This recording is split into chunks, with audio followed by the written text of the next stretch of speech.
Hey everyone, welcome to Locked On Lakers for Wednesday. Brian Kamenetsky, Andy Kamenetsky.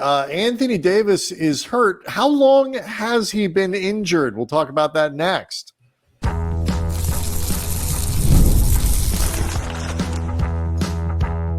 You are Locked On Lakers, your daily Los Angeles Lakers podcast, part of the Locked On Podcast Network, your team every day. Thanks to everybody for making Locked On Lakers first listen of every day, Monday through Friday, no matter how or where you get your podcasts. This one's always free, never behind a paywall. And Locked On Lakers on YouTube is where darn near 26,000 subscribers are all wondering, Andy, when did Anthony Davis get hurt? And how hurt is he? He's been playing through an injury, apparently not just through the beginning of this season, but even going back to the end of last and through the Olympics. So we'll break that down in a moment.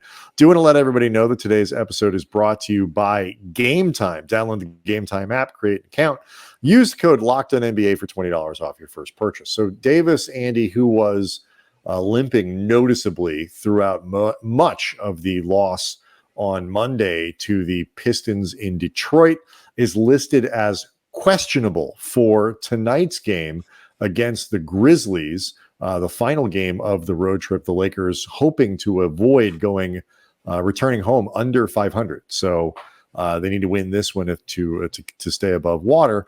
Anthony Davis listed as questionable with what's being called a right heel contusion, but based on reports from ESPN and Dave McMenamin, his foot ankle apparatus may have been banged up going back a little farther than that. Yeah, after the game, Anthony Davis, and this became really apparent, by the way, late in the fourth quarter, he caught a pass from Lebron, had to jump up a bit to get it. And when he came down, just immediately in pain. And he actually went to the floor when they called a timeout, and he was grabbing at that left foot. His athletic trainer came out there. He stayed in the game. He even converted a lob, but it was clear there was pain and a price that he was paying. And he said after the game, quote, "I'll talk to my trainer and just kind of figure out what exactly is going on. I've been managing it since this summer, honestly, and my goal for every game is to be on the floor. And I kind of just landed directly on the spot that's killing me. So we'll figure it out." Dave McMenamin from ESPN noted that he's not been ruled out of the game against Memphis. He is listed as questionable, as you noted. But sources told McMenamin that with the foot issue plaguing the All-Star big man from the end of last season through the Paris Olympics, it will be a day-to-day situation, to which I immediately said, wait, what? Like, hold on. Like, if I may pull a Zach Morris timeout, because I remember last we heard from Anthony Davis talking about his general health. He said he felt great after the Olympics, that his body was in great shape, great conditioning. He was feeling strong, like this would establish a rhythm for it. And it looked like this was bearing out in terms of his play, which has been phenomenal to open this season. Like, this has been MVP level play from Anthony Davis. He has been fantastic. Now we are hearing that he has not only been dealing with this foot heel issue when he was in Paris, this is something that he was dealing with last season heading into the Olympics. And the everydayers may recall, Brian and I were very concerned about the prospect of Anthony Davis playing in the Olympics, because with all the recurring concerns about AD's availability and the burden that we knew would be on him this year, because the Lakers simply have needed AD to take the step forward in terms of the burden that he carries this season and has been this season. We're worried about the potential effect of the Olympics. I had put that to the back of my mind because AD said he was fine and he had been playing so well. Now it's like, wait, you did all this knowing your foot was bothering you? I mean, I don't want to get, because I don't know, how much was it bothering you? Was it was it something that like, was it a Kawhi type situation where like it's clearly not, he's playing, and but you understand what I mean, where like the injury was. No, I'm just saying like it clearly could not have been that severe because Kawhi could not play in the Olympics, like, and he'll be available sometime by like 2027. Right. I understand that. But like, to my point, it isn't like, it's obviously wasn't as bad, but was it this kind of thing that like, you're sort of have to constantly worry about it or whatever it might be, even if it's at a lower level, or like somebody like Embiid, where he was clearly having to sort of, measure his way through that Olympic experience. Now, obviously, again, AD was not as banged up as either of those guys, and you could tell by the way he played. So what I was just left with a lot of questions, like to the point of when he says it, was something that was like an issue or active or whatever through the Paris Olympics. Does that mean something that they were, just conscious of, taking extra treatment, whatever? It never looked to me at any point in that tournament that he was moving like he has been in the last few games, or certainly not like he did on Monday, where he was in a lot of pain. But I think what it does is it just starts, it raises those alarms of like, well, wait, I'm sorry, what? This was an ongoing situation that you went and played with. And, I understand your reaction. That was my reaction initially. And I've sort of tried to back up to like, okay, what exactly does that mean? How much pain was he dealing with, or whatever? Either way, it's still disturbing, especially when we see like the slow nature of Jared Vanderbilt getting back on the floor. Any problems with feet and ankles and heels and contusions and whatever it might be is just really concerning, even if AD didn't do anything wrong, because this team, and I think I retweeted it today at Cam Brothers, like if you've seen the numbers of what it looks like when Anthony Davis is not on the floor, it's catastrophic. It's sort of like it was in the last couple seasons when LeBron didn't play. Like when AD doesn't play, it's really bad. So if AD can't play, it's not good. Well, here's the thing too. It's not just that AD is putting up phenomenal numbers, and they are incredible. As of this recording, 7 games in, he's averaging nearly 33 points a game, nearly 12 rebounds a game, 3 assists, over 1.5 stocks, 57% from the field, almost 79% from the line, 12 trips to the line a game. Like the only blemish, if you even want to call it that, would be the 3-point percentage, but I don't even consider it that because I don't consider AD from behind the arc a thing. And, we've both been pretty consistently skeptical about it, and I don't even think it's a problem.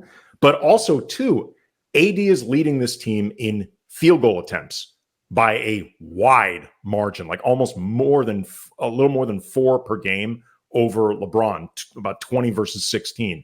He is leading the team in usage by a very wide margin, which, again, reflects what we talked about earlier in this show and a lot heading into the season. AD has needed to become the focal point of this team, and it's appropriate that he is doing this stuff. You obviously don't want to overload him, but this is also the burden that comes with being the dude.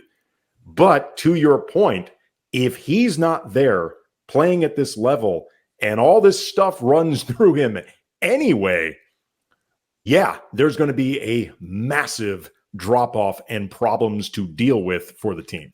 It's just, if you're a good team, coming out of this, like all teams rely on their stars. That's not a problem. It's LeBron overall, I think has to be better, and I think will be. If I remember correctly, it kind of got off to a little bit of a slow start last year, and he did wondering it. And in certain respects, he did. Yeah. By the middle of the year, you're like, oh, geez, like he's putting up really impressive numbers, not just for an old guy, but for anyone. I think it's been a little slower this season. I would agree. We'll get into it during the week. I have concerns, but sure. I remember episodes where we talked about his finishing at the rim and some of these other things. And, I need a larger sample size before I decide that, because again, it's the Lakers were built last year around, a high-end LeBron and a high-end Anthony Davis, and even a really good LeBron that is 5%, 10% less than he was last year makes a difference. So next, let's talk about this. My major concern about what you're talking about when it comes to AD and whether or not the Lakers can do anything rotation-wise, perhaps to address it. So that's next.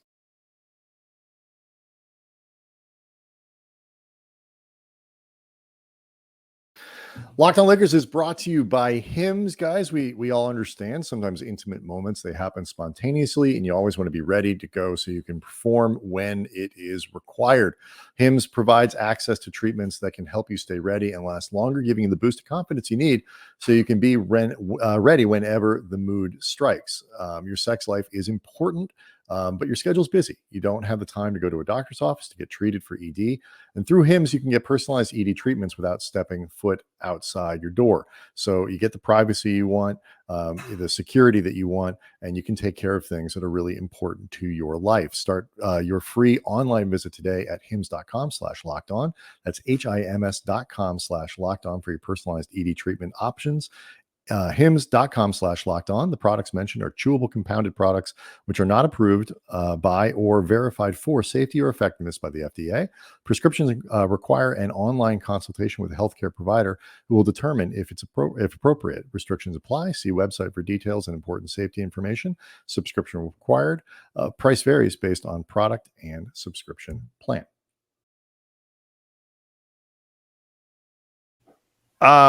Quick reminder, lockedondaily.com, by the way, newsletter. It's where you go subscribe to it. Click on Locked On Lakers. You can have the show essentially delivered to your inbox along with some NBA analysis from our friends at the network and some comments and fun stuff from us as well. So again, lockedondaily.com. A good team should be able to function without its stars on the floor over the course of a game. I'm not talking about, if Jason Tatum gets hurt, the Celtics suffer. If Nikola Jokic gets hurt, the Nuggets are going to suffer. Go up and down the line. If Shea gets hurt, even a team as deep as Oklahoma City is going to suffer. That's not the point. What I'm saying is, in a game, you need to be able to play effectively when your best player is not on the floor. And right now, the Lakers are getting annihilated when Davis isn't on the floor. And that's in part because they are so hyper reliant on him on both sides to have a functioning offense and a functioning defense, which is a little bit of an issue of LeBron. It's an issue of D'Lo off to a very slow start offensively as a scorer. It's inconsistency with Austin Reeves, and it is a terrible bench. It is a bench that is getting zero production from an offensive standpoint, night in and night out, and it's just untenable. Really quick aside, since you mentioned Reeves, going through the comments of Tuesday's show, where we did address that Reeves was very bad defensively in the loss to the Pistons, but apparently not to enough people's liking, specifically enough about Reeves. I'm just going to state unequivocally, for the record, with no caveats, Austin Reeves was very bad defensively in that game, needs to be better. Moving forward in the season, has needed to be better defensively, period. And I will reiterate again, I have concerns that I've stated multiple times that Austin Reeves is not good enough to be the third best player on a championship caliber team. And the Lakers clearly planned for him to be said third best player on a championship team. That is an issue.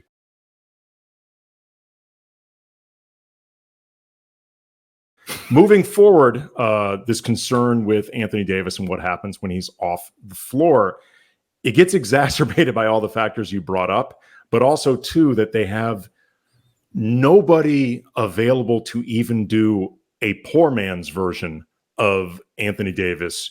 Your option tree is Jackson Hayes as the trunk, the branches, the leaves, and everything. He's the only guy that they have. And as much, I think Jackson has started to tail off after a very good start.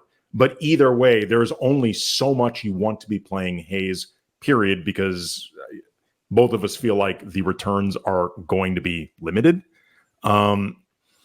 And it's going to be very interesting to see what happens in this game if AD is not available or if he's limited, compromised. Like, side note, Christian Coloco might be available, but you don't want to turn to Christian Coloco as your AD solution here. Right. And what's interesting too, by the way, speaking of availability in this game against Memphis, Memphis is dealing with a fair amount of injuries of their own. Marcus Smart and Desmond Bane are listed last I saw as week to week. In terms of where they are right now, I don't know where we are in the week and how that would land for tonight's game, but they did not play Monday against the Nets. John Conchar and Luke Kennard are both either questionable or doubtable. Gigi Jackson and Vince Williams have not been available at all. But what's interesting, Brian, is basically the team is now Ja Morant and a bunch of bigs, all of which create problems specifically if Anthony Davis is not available, even with all those other guys potentially. This game against Memphis is like the equivalent of, remember like old Nintendo hockey when you could choose really skinny, small, fast guys, medium-sized guys, and the big fat guys? Or like, that's this game, except basketball. The Lakers don't have a lot of bigs. I mean, they have larger players. Rui Hachimura is a large human being, and LeBron James is a freight train, but they don't have centers. Jackson Hayes is not, even when he's playing well, is not a 30-minute a night guy. No. I mean, over maybe 3 or 4 games, but not in one night. That is suboptimal, to say the least. And so, we are, and you can go back to the summertime and why do the Lakers stand pat when they could see these problems? I'm pretty sure the Lakers would love to have tweaked the roster in a lot of different ways. They just couldn't find. The Christian Wood thing took everybody by surprise. They had, I think, reasonably planned on Wood being available. Wood had a setback, but either way, like, I don't think the plan was to sit on the roster that they had last year. It's a function of the problems from last year's roster, and some things that happened with the guys picking up their options, and then being, I think, taken by surprise at how limited the trade market was, and all these other things. And I think it wasn't for lack of willingness; it was for lack of opportunity. They felt that they couldn't move things around the roster, but the same problems they had last year in terms of depth are the same ones they have this year. When Jared Vanderbilt is hurt, when Christian Wood is hurt, they don't have any forwards. They don't have any centers, and you're down to Rui and LeBron as your bigs, and a bunch of wings, and some guards. But even, right now you're looking at players like where do the 30 points a night that Anthony Davis is giving you come from if he can't play? You figure a few more for LeBron, and you remember, like, where do they come from? They're not coming from, even Cam Reddish plays. They're not coming from Cam Reddish. Well, I was going to say Christie. Well, here's what I would say in terms of, what to do if AD either misses this game or is compromised in this game, maybe ends up unavailable Friday in LA versus Philly, whatever. Like, if this starts to become a thing, it wouldn't shock me at all if Armel Traore was made active just for size. I mean, just he is the next, other than Coloco, who, again, we don't know how ready he actually is. Armel Traore is the next biggest guy. And he is actually, I think, a decent defender. Like, that's sort of his wheelhouse, physicality, rebounding, that sort of thing. Certainly will bring a lot of the energy that you and athleticism. To see. Yeah.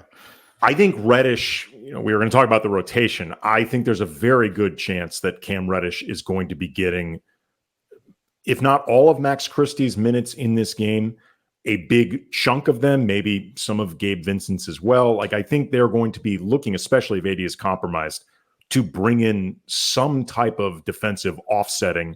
And Reddish fits that profile to some degree anyway, but especially after the way he played in Detroit, I think he earned that opportunity.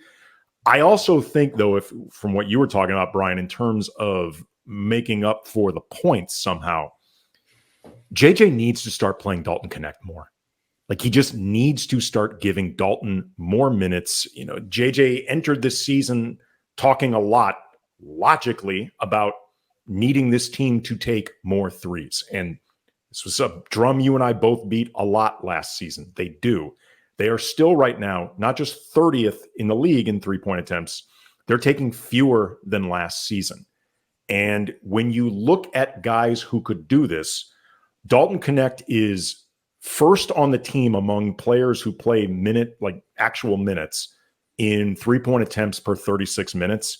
And he's third on the team in percentage. Like, you need to be giving him more run. You need to be giving him more opportunity. Like, I get that he's a rookie. I know coaches are always skittish about playing rookies, but this is something that they need at this point. Like, you are holding back. You are holding back a source of something that you need. True, and I think the problem is they're trying to solve two problems at once. The issue is that they're trying to solve two problems at once, which is tightening up your defense with figuring out ways to run a better offense. And those things, given the personnel that they have, can be at cross purposes to some degree. And I will say, to your point, let's stay on this next, because we are reaching this place where, like, the what does JJ do kind of stage of, now this will be game game 8, and sort of asking some of these important questions. So we'll do that next.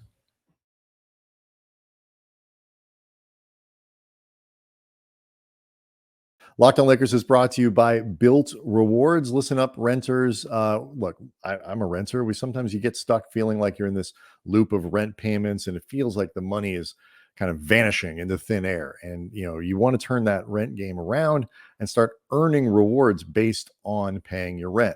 Feel like you're getting something tangible for it. And that's where Built Rewards comes in. Built is breaking ground as a neighborhood rewards program that hooks you up with points on your rent. Every month you pay your rent and you watch the Built points roll in.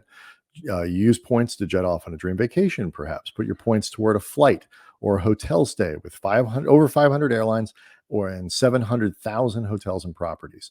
You can use your points to book fitness studio classes, redeem them towards a future rent payment. They are designed to meet your lifestyle and how you want to make this work. So you earn points by paying rent right now when you go to joinbuilt.com/lockedonnba. That's joinbilt.com/lockedonnba. Make sure to use our URL so that they know that we sent you. joinbuilt.com/lockedonnba to start earning points with your rent payments today. Locked On Lakers also brought to you by Game Time. I really enjoy using the Game Time app. My kids and I, we like going to see soccer games, keep an eye on LAFC in the playoffs.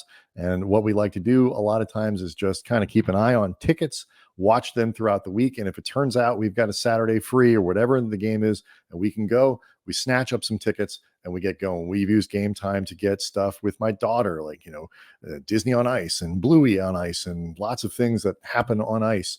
And it's great because you can go there. It's the only ticketing app that gives you total peace of mind with your purchase. You can filter for the most incredible deals on the best seats with Game Time picks. You can see the view right from your seats, particularly important with kids. So you know what the view is going to look like. You can do that on your phone before you buy, and you have all-in pricing that shows you your total cost up front. Again, super important when you're going to go to a game with kids. And it only takes a couple seconds and a couple taps to get it done. So take the guesswork out of buying tickets with Game Time Picks. Download the Game Time app, create an account, use the code LOCKEDONNBA for $20 off your first purchase. Terms apply. Again, create an account and redeem the code LOCKEDONNBA, locked in NBA, for $20 off. Download Game Time today. What time is it? Game time.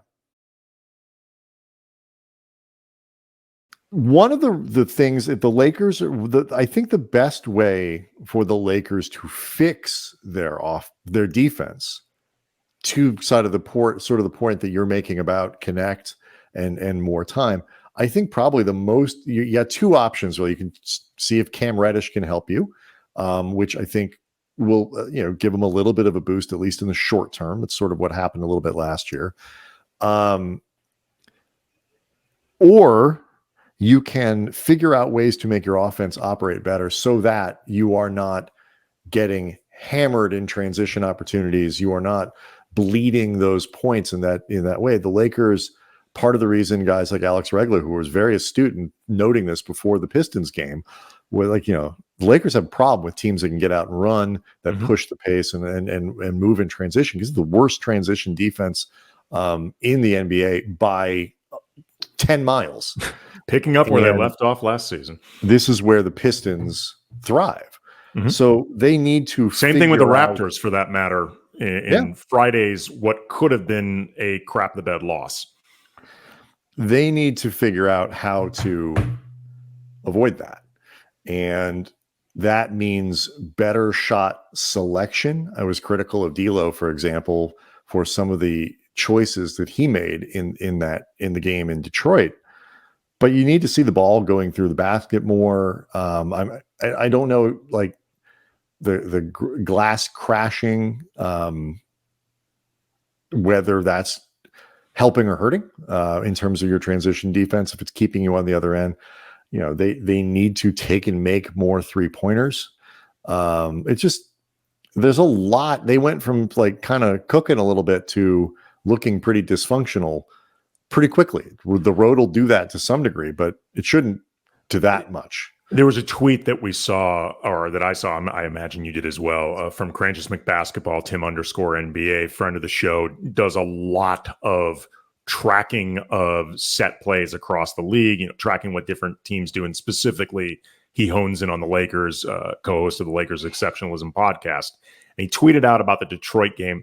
Not a good half-court offensive game from LA. Second lowest set play caliber on the year. Second lowest coverage fit on the year. Second lowest organized offense rate on the year. Third lowest help counter rate on the year. Third lowest expected points per possession on the year. Compared to what we've seen from LA, they were less organized. The sets used were worse sets. They didn't call the right sets for what the D was in, and didn't attack the defense, overloading on the post-ups.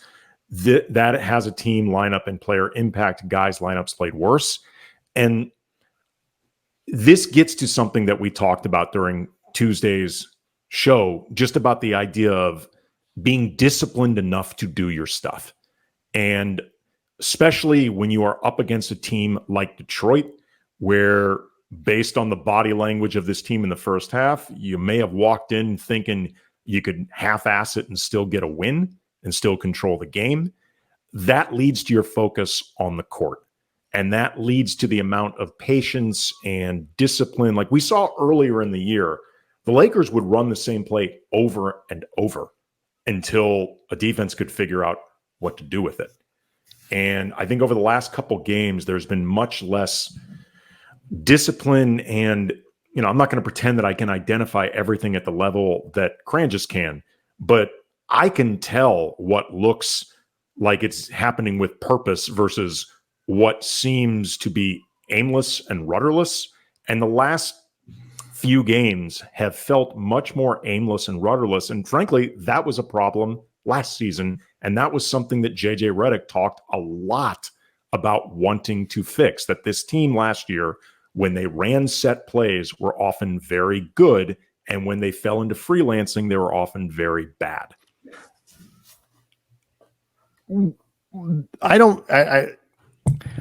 It's important to remember that when people say like freelancing with, it's like improv. It's freelancing with principles. You are working. It's not like they're just literally making it up as they go along. But when you don't do it well, when you are not working, like I felt like I think I mentioned this Tuesday. There were a lot of moments in Monday's game where it looked like 5 different players were playing 5 different basketball games for the Lakers. Yeah. And that just can't happen. And I think what we're finding is, especially until D'Lo gets his shot straight, again, his point guarding in most of the time, I think has been pretty good in terms of setting up teammates and making passes and facilitating care of the ball. Way. But it's been mitigated by poor shooting, even missing open shots that he should be taking, and then taking some shots that he shouldn't be. It's been mitigated by the consistency of Reeves, but they are the back end. I just keep going back. The consistency or inconsistency of Reeves? Inconsistency. Okay, I thought you said consistency for a second. Sorry. The back end of this roster is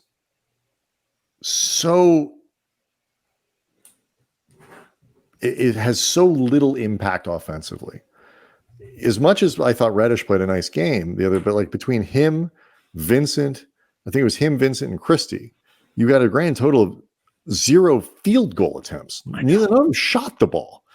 Like, you're not even talking about guys who aren't offensive forces. They literally didn't even shoot. I think it was between the This is especially becoming a thing for Vincent, because if he's going to play the type of minutes that he does, and he is not putting up shots, and he's not really doing a lot of point guarding, facilitating, I would imagine he is not even pretty impactful when it comes to hockey assists and stuff like that.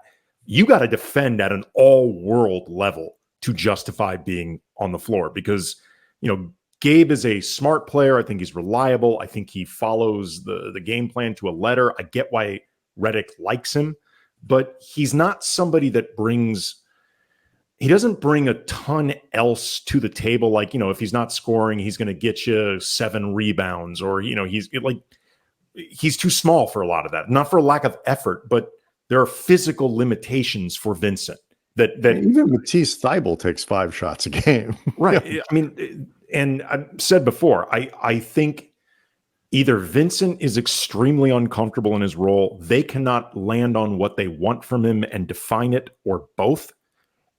You watch him out there, and as bad as Christie has performed to open this season, and I have talked up Christie a lot, and I've found it disappointing, I can at least understand what he is attempting to do, albeit not well enough. I don't really get a sense of what Vincent is supposed to be doing while he's out there. Yeah, and you can blame it. I'm not even blaming it all on him. I'm talking about just what's happening. Here's the thing that I always say is, like, one of the things that, and I talk about this all the time, is, the coaches need to be able to maximize their role players. And that is, so that means putting them in the right situations, if you have too many role guys that are too hyper specific in what they're able to do, you can't do it, because by doing X for player A, you might be making it impossible to do Y for player B. And I think, it's part of the reason I think they put D'Lo back on the floor between Vincent and Christie, in addition to let's keep him on the floor with AD, because that's been a good combination. It's also, you got too much. Max is Max having to handle the ball a little bit too much here, and are we asking Gabe to be in a position where he's got to score a little bit more because there's not and so you're trying to make those guys comfortable, but at the same time, at some point, players have to contribute. If you're going to play, you need to contribute, even if you're slightly uncomfortable, even if you're not being fully optimized, and all these other things. And I don't think it's totally apples to apples this year to last year, because the schedule's a little bit different and all these other things. But the Lakers were hoping for a major improvement based just to some degree on coaching, and that isn't going to happen if you're getting some regression from the players on the roster. And you look at it, I think they've lost 1 game to a non-playoff team, and that would be the Detroit game. And you lose to Phoenix. They're not the only team to lose to Phoenix. Every team has lost to Cleveland. So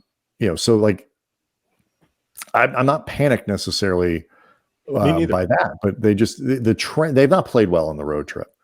And if they'd played better, as we talked about before they left, you can play good basketball and lose 3 of these games. They have played poor basketball and lost 3 of these games. And the game they won wasn't all that impressive. No. So we'll see what happens, though, tonight, because Andy, there's always another game, and the Lakers could change the mood and the vibes real quick with a big game and a good effort in Memphis. Locked On Lakers on YouTube is where you can go hang out with over, we'll call it 26,000 subscribers to the channel. Again, go sign up for the newsletter, lockedondaily.com. Click on Locked On Lakers, and we'll see everyone tomorrow.